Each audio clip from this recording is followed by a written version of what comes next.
বিসমিল্লাহির রহমানির রহিম। সবাইকে আসসালামু আলাইকুম। প্রিয় দেশবাসী, আগামী নির্বাচনের জন্য প্রত্যেকটা দল মাঠে নেমেছে, কাজ করবে।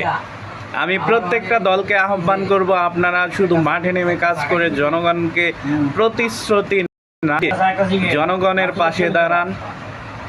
দেশের সর্বকালীন যে পরিস্থিতি সেটা নিয়ে জনগণের সাথে একমত হন।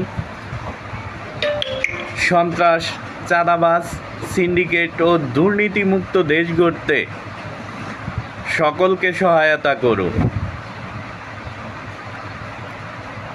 এক দল খেয়ে দেশ ছেড়ে পালিয়েছে, সেই ফ্যাসিস্টদের মতো আচরণ কেউ করবেন না। রাজনীতি হওয়া উচিত এমন যে রাজনীতি করলে আপনাকে দেশ ছেড়ে পালাতে হবে না।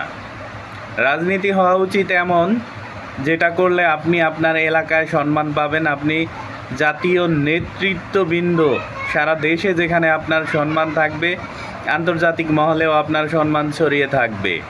এরকম রাজনীতির আহ্বান করি আমি আপনাদের কাছে। আমাদের প্রত্যাশা সাধারণ জনগণ, সাধারণ মানুষ যাতে কোনো সিন্ডিকেট, দুর্নীতি, চাঁদাবাজি, সন্ত্রাসী এগুলোতে ভুক্তভোগী না হয়।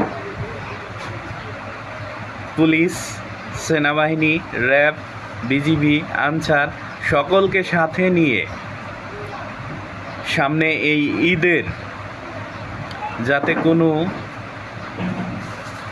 অশৃঙ্খল দুর্ঘটনা না হয়, সেখানে একসাথে একযোগে প্রত্যেকটি দলকে মাঠে থেকে কাজ করতে হবে, যাতে আগামী নির্বাচনের আগে সবাই আপনাদের এই ভালো মন মানসিকতা দেখে, দৃঢ় প্রতিশ্রুতি বাস্তবায়নের রূপরেখা দেখে আপনাদেরকে ভোট দেয়।